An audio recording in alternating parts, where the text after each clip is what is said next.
Bateaux oubliés sur une côte africaine, mirage de ciel flamboyant, rêve d'une autre vie, rêve d'acier, de folie, rêve de bruit.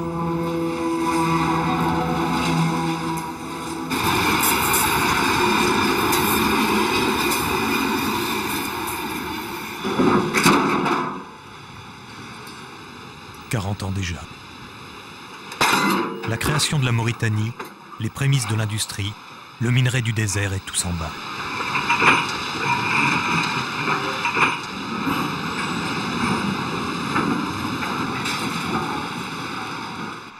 Tout se vend.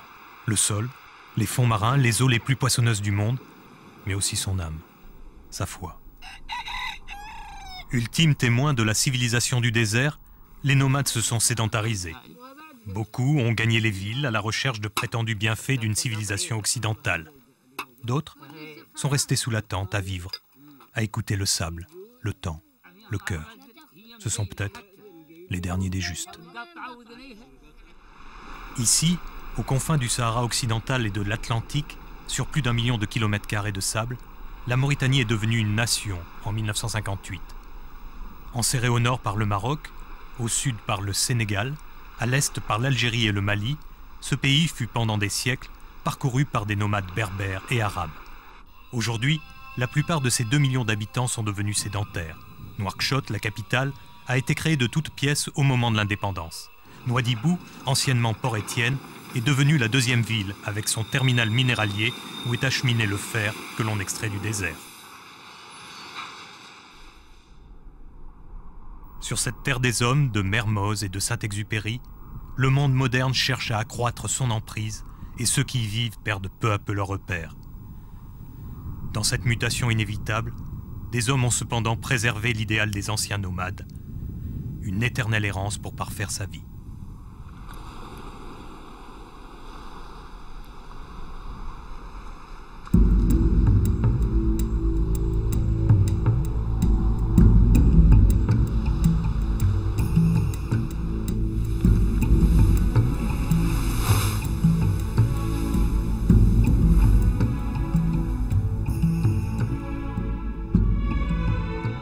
Mahmoud habite au centre de la Mauritanie, dans une ancienne ville sainte de l'islam, Tchinguetti.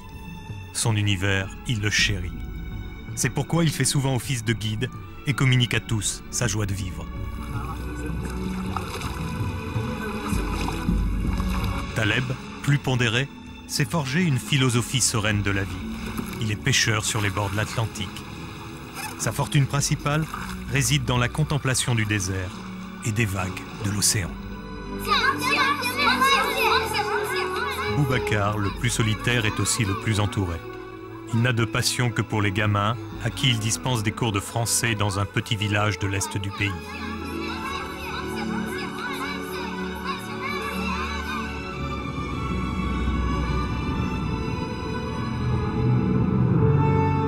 Entre ciel et dune, sous le regard impassible du destin, tous trois cheminent sur un même itinéraire. Celui qui ouvre les portes d'un certain bonheur.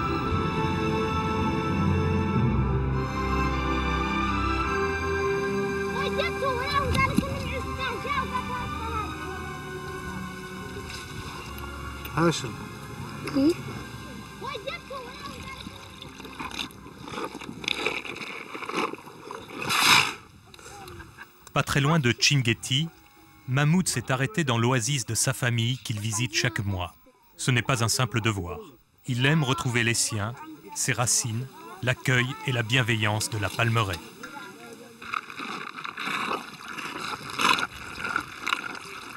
Voilà, ça c'est une oasis qui s'appelle Tkimkim, à 5 km de la ville de Tchinguetti. C'est là où je nais, ici, dans ces vieilles pièces-là. Pas question de transiger sur les palabres d'usage, les curiosités à satisfaire et l'attention à dispenser jusqu'aux plus petits.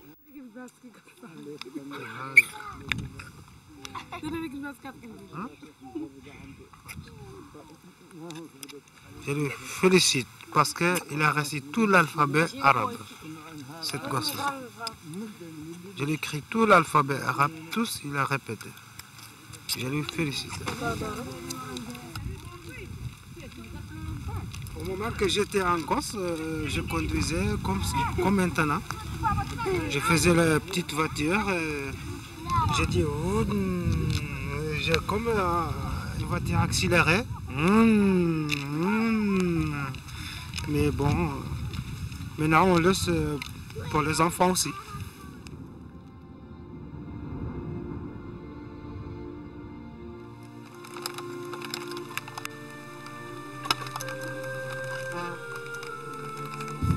Mahmoud a la simplicité des sages, la sérénité et la confiance dans une existence où tout est à construire, sans aide, sans sécurité. Il vit le désert au rythme du temps, de ses facéties, de ses colères, et remercie Allah pour ses bienfaits. Ça, c'est mon terrain. Et le palmeraie de mon père. Et on cultive au moment qu'il y avait beaucoup de pluie, on cultive les pastèques, le sorgho, le mil. Quand il n'y avait pas de pluie, on peut arroser les palmeraies pour faire le date. C'est tout. Quand on a un peu de temps, on revient pour enlever l'herbe qui n'est pas importante, pour que ne pas serrer les jardins, quoi.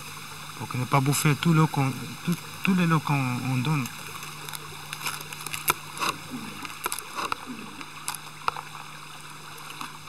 Le moment de maintenant, on grimpe le palmeraie comme ça, on monte, on récupère le date et puis on descend.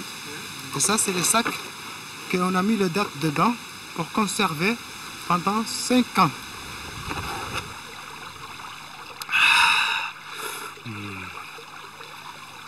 Il est bon, très fraîche. Oui.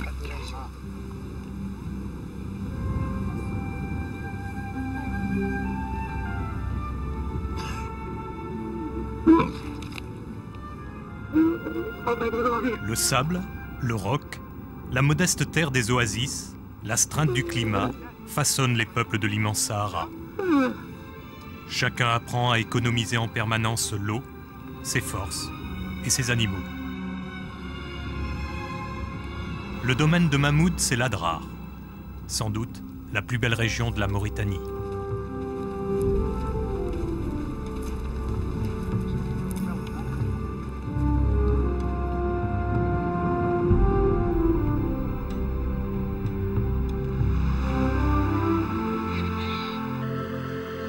À 500 km à l'ouest, le Sahara meurt sur une de ces longues plages qui bordent l'Atlantique.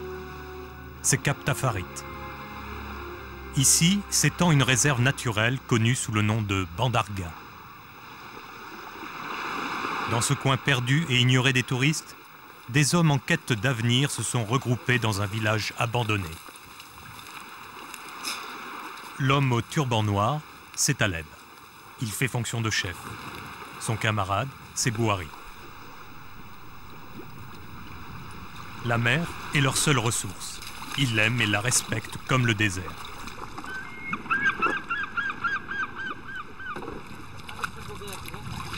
Chaque jour, les mêmes gestes se répètent.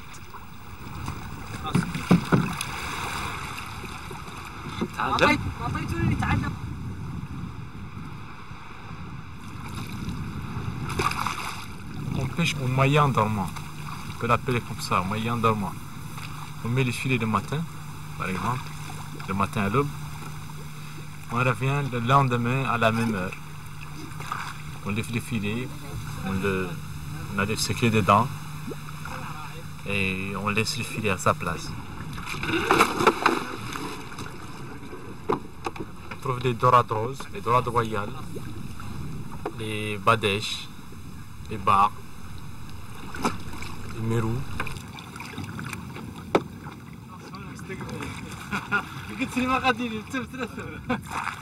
Dans ce bout du monde, il n'y a ni chômeur, ni assisté.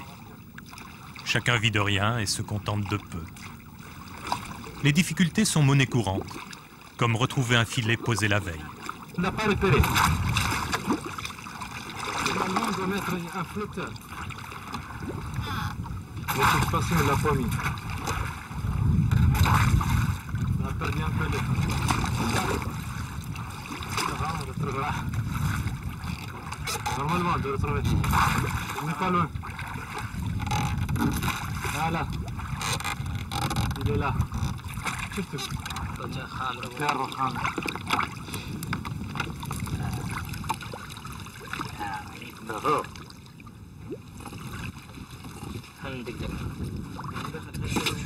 Notre pêche, disons, c'est une pêche de subsistance, c'est une pêche vivrière, quoi. C'est pour vivre avec. Le reste du poisson, on le fait sécher. Le village s'appelle Arkis. Il a toujours existé depuis des lustres, depuis des années. Nos arrière-grands-parents ont toujours habité ici.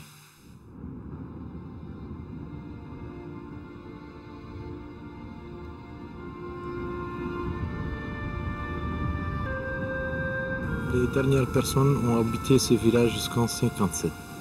Ils sont repartis sur les villes. Et en avril 1994, je suis venu ici en tant que pêcheur.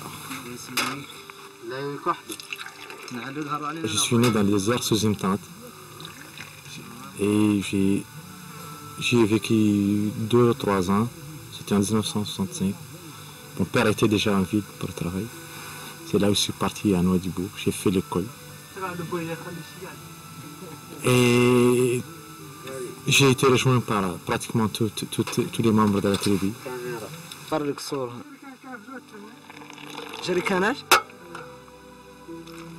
Depuis que j'ai quitté l'école, j'ai fait toutes ces années en ville. J'ai tapé à toutes les portes. Je suis parti partout, j'ai tenté toutes les chances. J'en ai pas eu, malheureusement. Toutes les portes se sont refermées devant moi.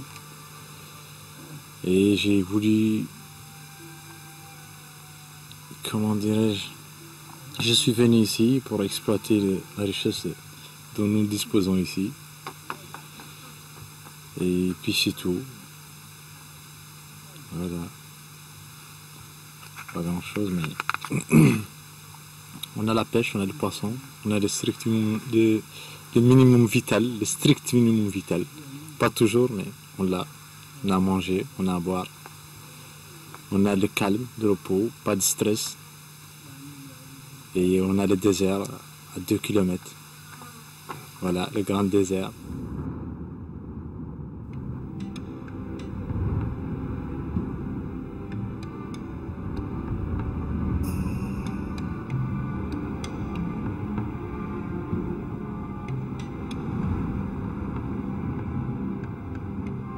La fascination du désert est permanente, même pour ses habitants. Dans son vide, son silence, dans son espace infini, le Sahara reste un lieu de mystère et de spiritualité.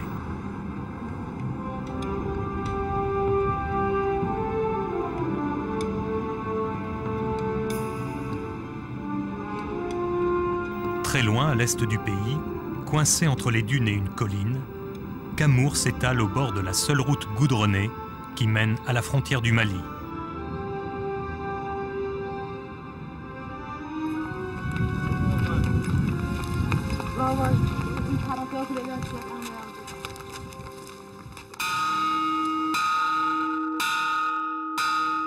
Comme dans tous les pays d'Afrique, les enfants sont nombreux. Suivant le choix de leur famille, ils suivent un enseignement public ou coranique.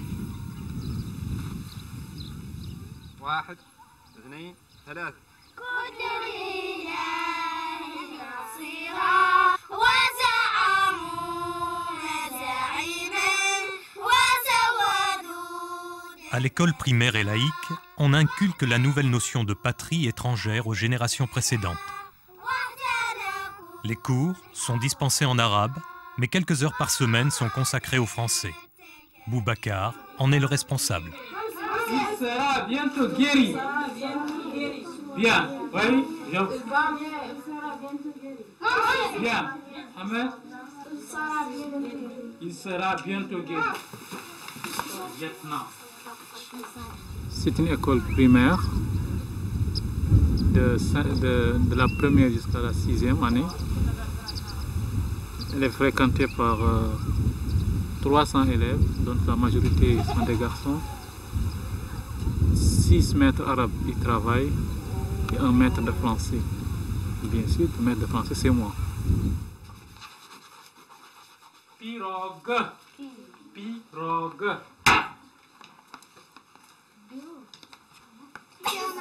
Ceux qui n'ont pas pu écrire pirogue, corrige. Oui, vous ne corrigez pas. Pourquoi devient-on instituteur? Pourquoi devient-on? Ça dépend de la personne. Peut-être la personne est amoureuse du métier, si je peux m'exprimer ainsi. Ça, je parle de mon cas. Moi, je suis devenu instituteur, c'est parce que j'aime le métier. Écrivez. Oui. Fatigue. Fatigue. Fatigue. À partir de la 3e année, chaque classe a 5 heures de français par semaine et 25 heures d'arabe par semaine. Donc au total, moi le maître de français, j'ai 20 heures de français par semaine. Encore? Oui.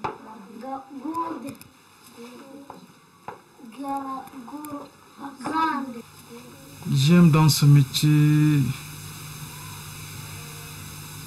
des enfants. Parce que c'est un métier qui me met en contact avec les enfants. J'aime les enfants. J'aime m'occuper des enfants. Je suis amoureux des enfants. Tout ce que les enfants font m'intéresse.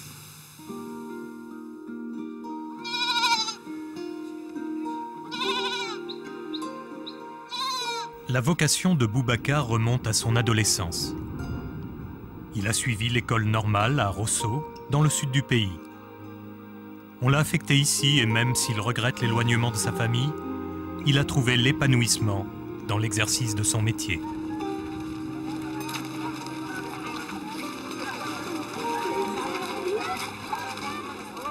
Mais c'est aussi un contemplatif. Il médite sur le monde, la vie, Allah.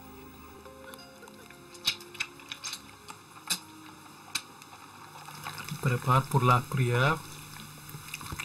Donc je dois faire mes ablutions. La religion compte beaucoup pour moi. C'est un repère sûr pour moi, que je trouve très sûr même, très sécurisant. Et voilà.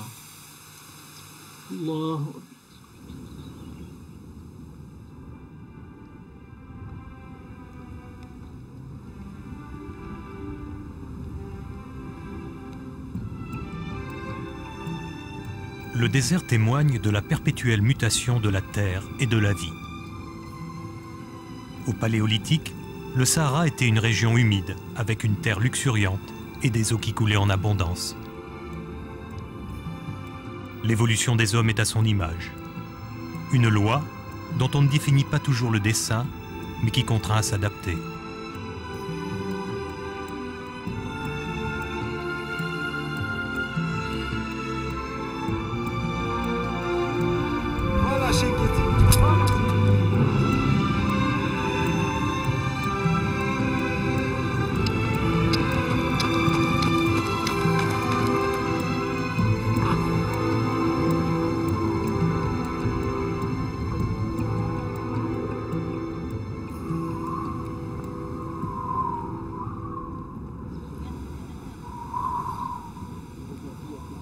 Pour moi, je préfère Chinguetti mieux que toute la ville mauritanienne.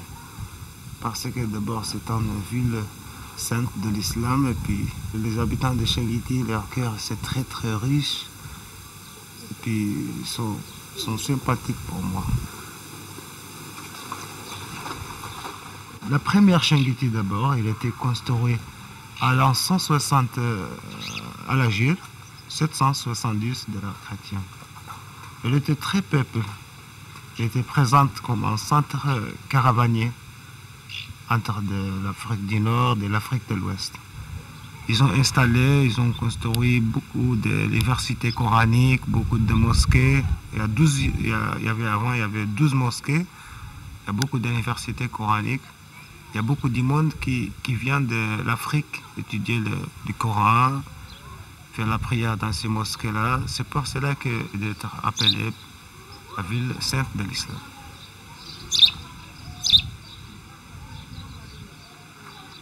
Voilà, ça c'est la vieille ville. Ici c'est la vieille ville, presque c'est abandonné maintenant. Il y a un ou deux maisons qui sont habitées. Parce que les gens ils ont abandonné à cause de la sécheresse. Et puis bon, comme il y a des gens qui voulaient tomber dans la vie moderne, ils ont changé leur maison, ils ont habité dans la nouvelle ville. Puis il y a des gens aussi qui sont abandonnés Chinguitti complètement à cause de leur économie, c'est très faible. C'est pour cela que les gens ont abandonné. Mais il y a quand même quelques maisons habitées.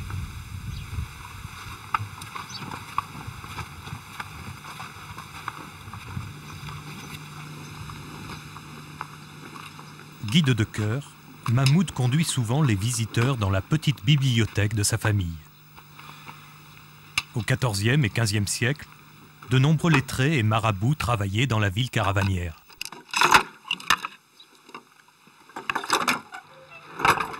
Ils ont laissé d'importants ouvrages, dont de nombreux manuscrits.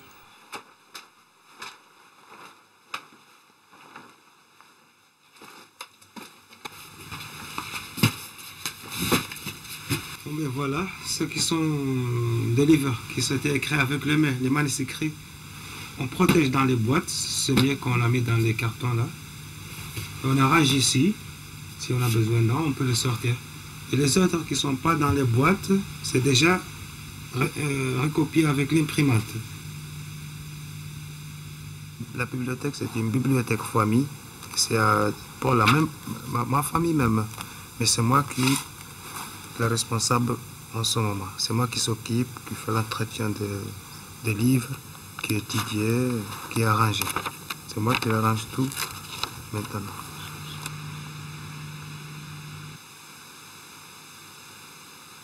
C'est un vieux manuscrit de 15e siècle. C'est un livre de la louange, un poème, un louange du prophète Mohammed. Tarjamatu ibn Nawas. C'est à Chinguetti que se regroupaient tous les pèlerins de l'Adrar se rendant à la Mecque.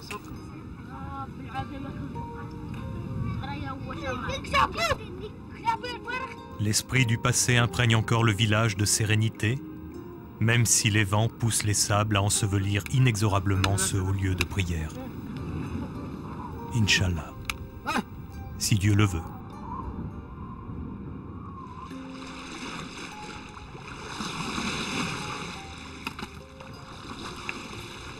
À Cap Tafarit, le poisson est trié.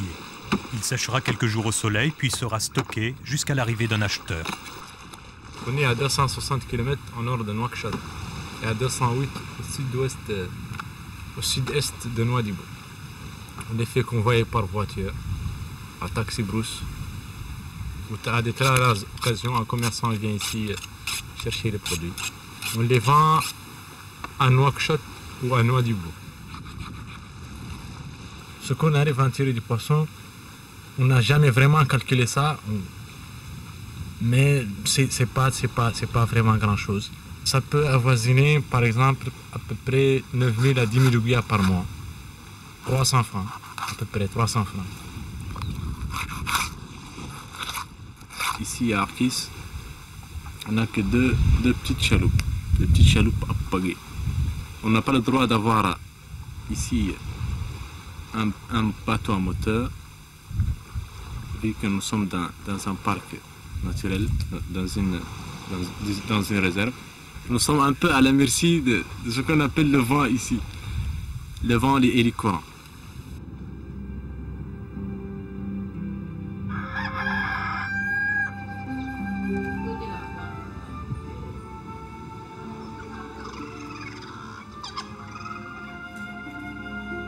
La situation de la communauté est précaire, mais il n'y a pas de rancœur. de jalousie, de recherche de besoins infondés.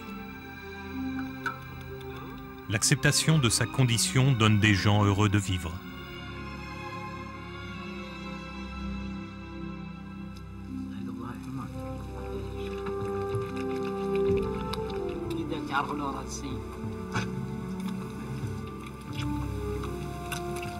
Bernard,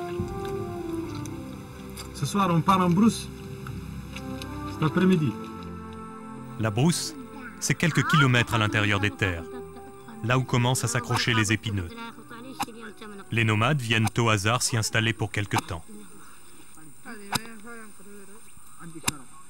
Dans les campements se perpétuent les traditions ancestrales.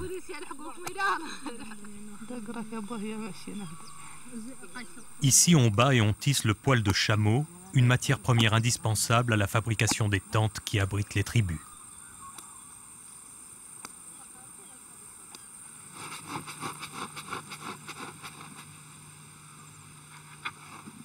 Mêlé à la laine de mouton noir, le poil de chameau assure été comme hiver la meilleure isolation. Ainsi se confectionne un grand rectangle qui donne naissance à une tente, la raïma, qui accueille famille et invités.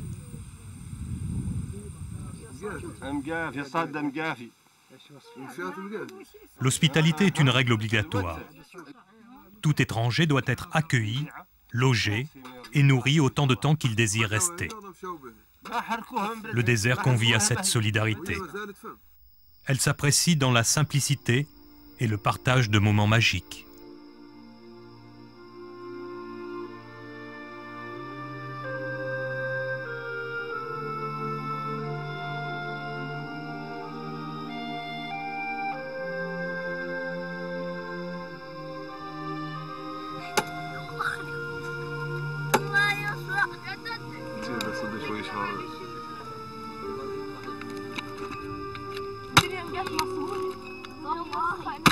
C'est ainsi que l'on vit à Cap Tafarit et ses environs, dans la tranquillité et le bien-être.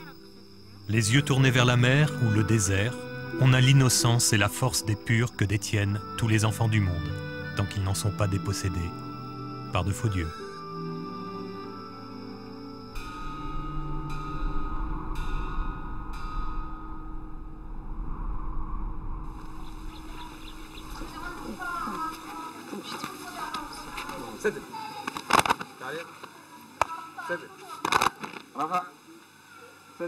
À Camour, le sport c'est l'affaire des maîtres d'école. Qu'importe le manque de moyens, les vêtements inadaptés, ce qui compte c'est se détendre et s'amuser. Dans le village, la bonne humeur est constante. Certes, il n'y a pas d'électricité, pas d'eau courante. Cinéma et télévision sont inconnus, mais l'on vit bien avec les moyens du bord.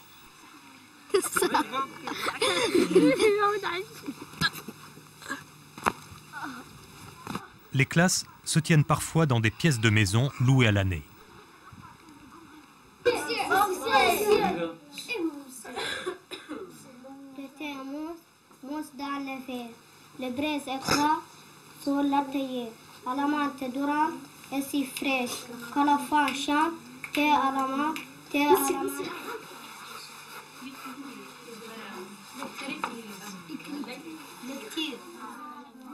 L'écriture du français tient un rôle moteur dans l'enseignement, car les enfants l'assimilent plus facilement que le langage.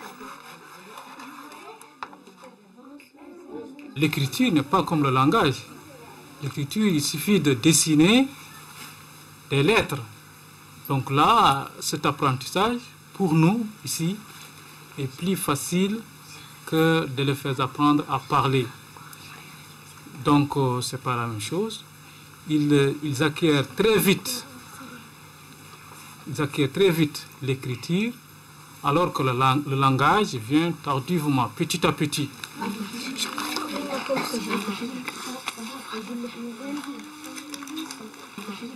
Fatma a joué avec Sidi et ses camarades, mais les garçons l'ont poussé.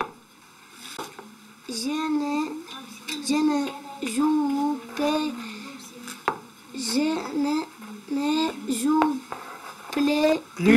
plus avec Bien. La récréation. Vous savez tous ce que c'est la récréation. À 10 heures. Le matin à 10 heures, les élèves sortent en récréation. Récréation. Il n'y a pas beaucoup de moyens à l'école. Nous, les maîtres, même, on manque de bureaux. Les élèves n'ont pas là où s'asseoir, donc ils s'assoient par terre.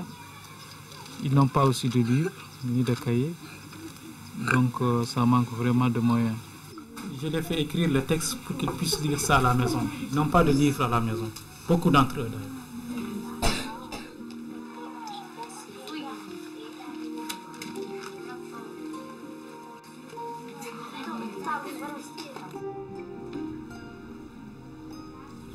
Je n'ai pas choisi de venir à Kamo.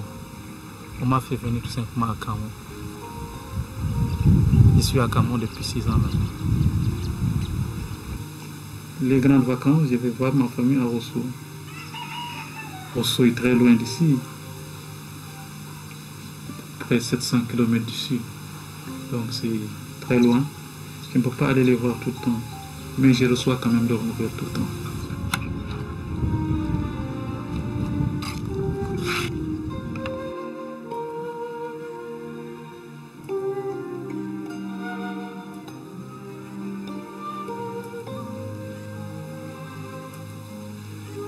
Ça ne demande pas beaucoup de préparation du cours.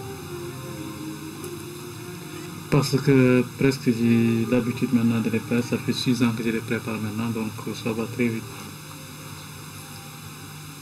Puis ce sont les mêmes classes toujours. Mon premier passe-temps favori, c'est la lecture du Coran. J'ai ma tablette, j'ai mon livre. Après ça, j'ai quelques bouquins avec moi que je lis souvent. Je ne suis pas encore marié. Mon salaire par mois est de 600 francs français. Donc c'est pas beaucoup, c'est pas suffisant pour faire un mariage.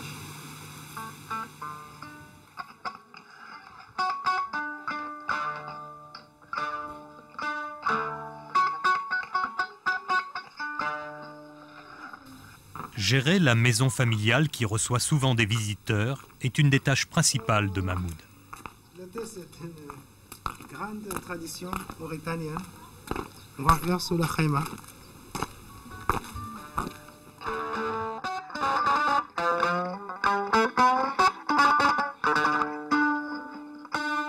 La tradition du désert la plus vivante est celle du thé que l'on savoure plusieurs fois par jour. Sa préparation est un rituel et une cérémonie où l'on ne cesse de transvaser le liquide.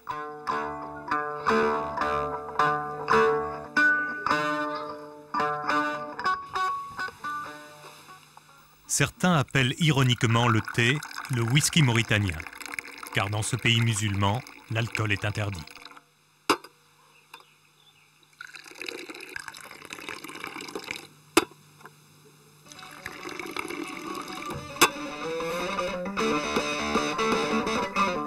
Les griots sont musiciens, chanteurs ou danseurs. Tous appartiennent à la même caste.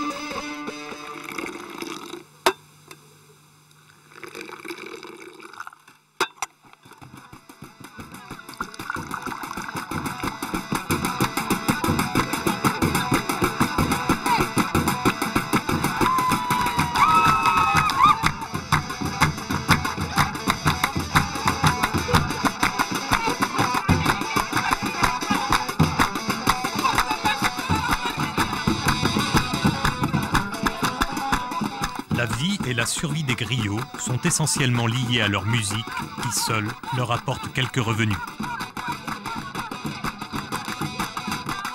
Lors des cérémonies et des fêtes, ils viennent avec leur famille flatter les puissants en chantant leurs hauts faits et leurs louanges. Ils sont à la fois choyés, craints ou détestés, car ils peuvent tourner en ridicule ceux qui refuseraient de leur donner de l'argent. Les griots, chez nous, ça c'est les gens qui sont joués la musique traditionnelle. Il y a beaucoup de gens qui aiment bien cette musique-là. Parfois, quand aussi on veut le faire en mariage, on lui invite, il nous fait jouer le tidinit.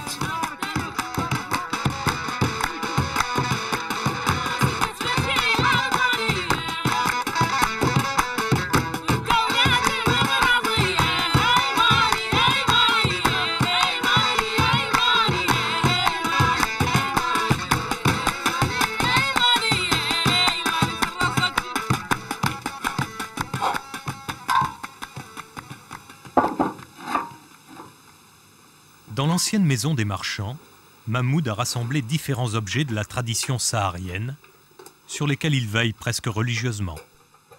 Ça, c'est un objet des caravans, ça s'appelle les boîtes à thé, pour transporter les matériels du thé.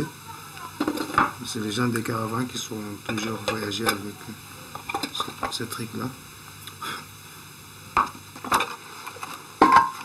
Les Mauritaniens, ce sont des nomades qui aiment bien garder leurs traditions, qui sont l'essence de l'hospitalité, et aussi c'est les musulmans.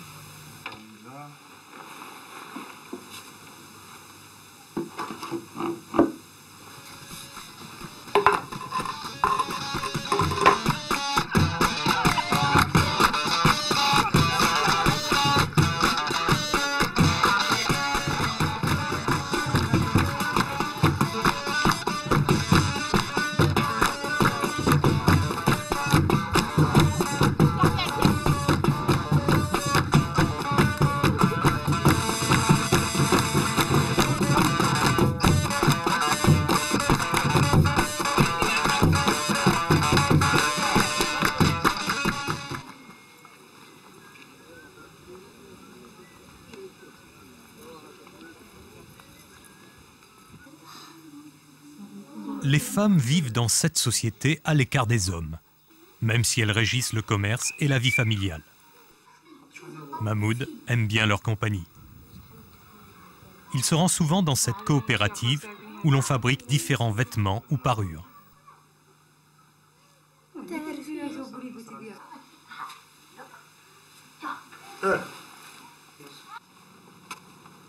Autre lieu de prédilection pour Mahmoud, l'ancien fort français de Chinguetti, érigé à l'opposé de l'ancienne ville. Je viens souvent ici parce que ici c'est un meilleur endroit pour moi, surtout les soirs. D'après 4h jusqu'à 6h30, il y a un bon paysage et puis il n'y a pas beaucoup de bruit, c'est calme, c'est tranquille pour moi.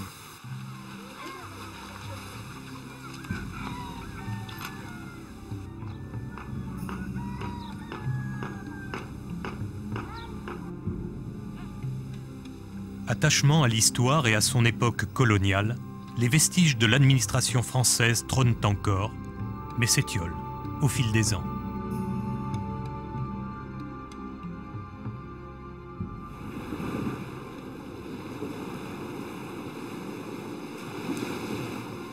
À Cap Tafarit, un nouveau filet est mis en place sous l'œil vigilant de Taleb, resté aujourd'hui sur la plage.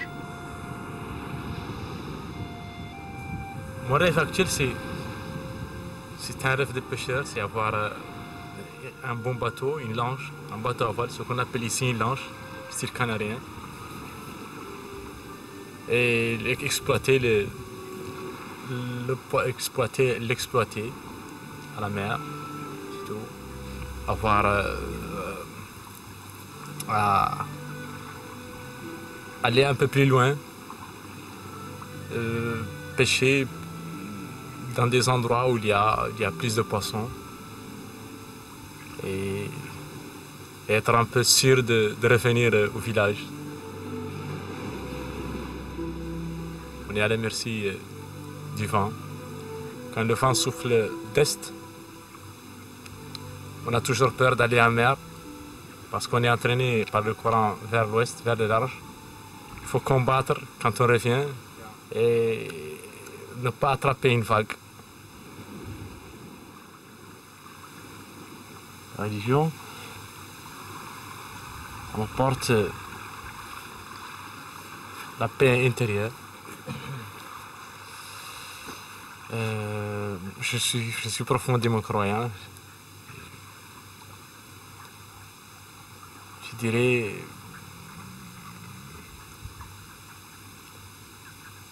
il faut chercher les mots. C'est toujours difficile de s'exprimer autre que sa langue maternelle. La religion, comme le dit le grand philosophe, on peut dire c'est l'opium des peuples. Moi, ça m'a apporté une envie d'exister, de vivre, de ne pas céder aux tentations, d'être honnête,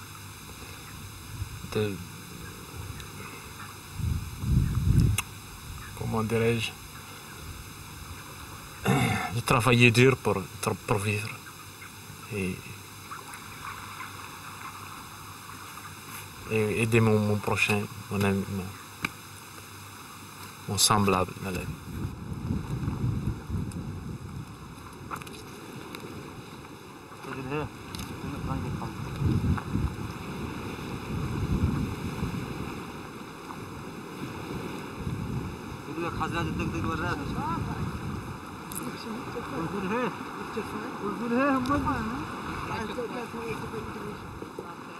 On va de temps en temps sur la falaise pour pêcher à la ligne. C'est quand on a les filets à sec, quand on met les filets à sec pour les nettoyer des algues et quand elles sont sales. Ou sinon quand il n'y a pas assez de poissons dans un filet pour faire manger tout le monde.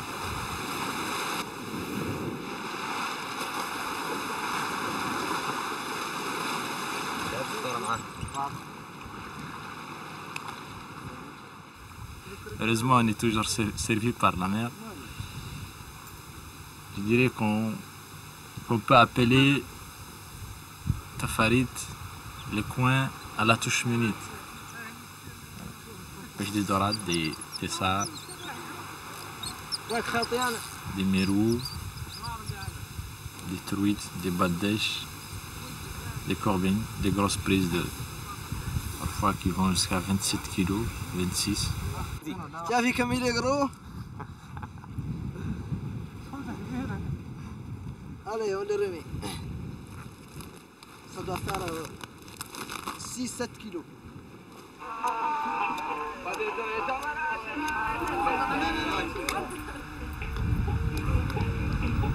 L'après-midi prendra fin avec le thé, préparé par les 2 seules femmes présentes au village en ce moment.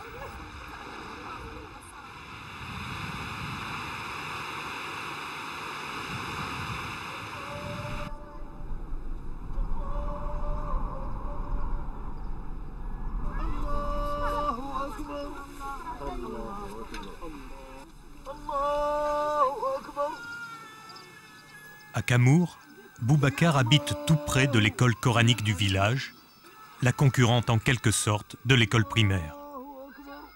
On l'appelle une mahadra. Là, d'autres enfants y suivent un enseignement uniquement religieux. À cette mahadra, il y a 33 élèves. Le plus jeune a 7 ans. Il reste pendant longtemps. Il y en a qui restent pendant 15 ans, ceux qui viennent les débutants. Il y en a qui restent pendant 7 ans, 6 ans. Effectivement, ça prend du temps. Les moyens dont ils disposent sont aussi modestes. Une tablette, un encrier et une plume d'oie.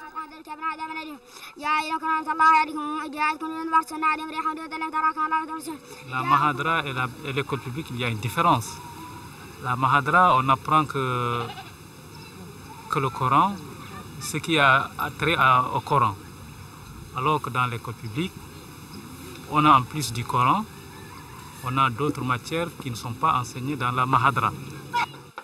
La voiture roule. Apport de la colonisation, l'école primaire est une nouvelle tradition qui supplante peu à peu la pratique des mahadras.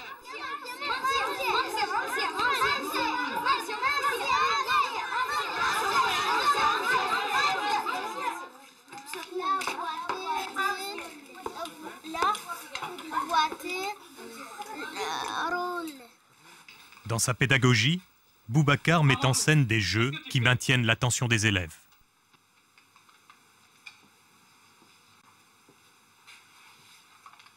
Je regarde le livre de Sidi. Je regarde le livre de Sidi. Dans ton cartable. Où est mon cartable? Où est mon cartable? Où est mon cartable? Très bien. Toi? Où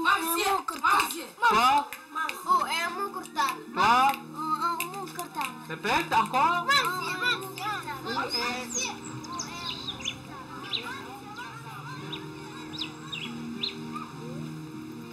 Le jardin, c'est une de mes occupations. Ça fait partie aussi de mes passe-temps favoris. Je cultive des carottes, des betteraves, des choux, etc., etc. J'ai une ambition particulière, c'est de devenir un jour un inspecteur de l'enseignement fondamental. Seulement, je veux garder le contact toujours avec les enfants. Un inspecteur, souvent en rapport avec les enfants toujours. Donc c'est toujours la continuité du contact avec les enfants. J'aime les enfants.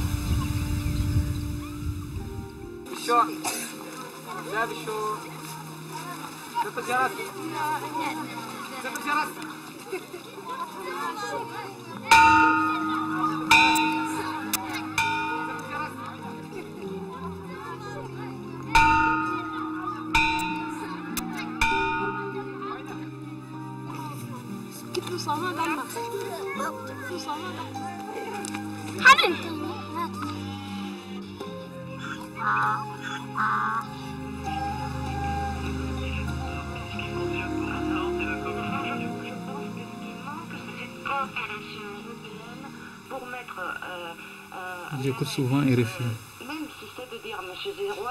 Pour savoir ce qui se passe dans le monde, c'est le seul moyen de me mettre en contact avec le monde extérieur.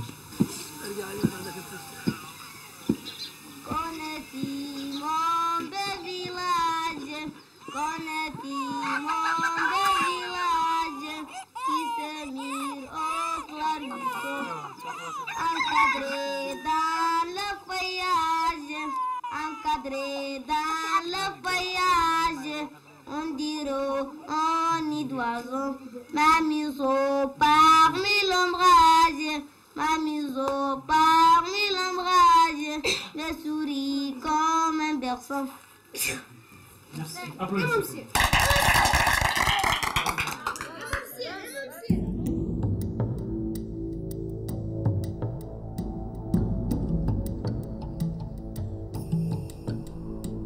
Ainsi va la vie à Chinguetti, à Cap Tafarit ou à Camour.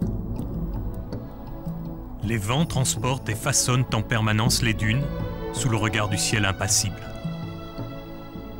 Mahmoud, Taleb et Boubacar construisent leur vie et leur univers d'où est absente toute médiocrité. À l'écoute du désert, de Dieu et des hommes, ces fils des sables ont entrouvert les portes du paradis. Je fais rien parce que je suis très content surtout. J'ai essayé d'écrire le nom d'Allah, Bismillahirrahmanirrahim. Surtout, puis parce que je suis très content de cette place-là.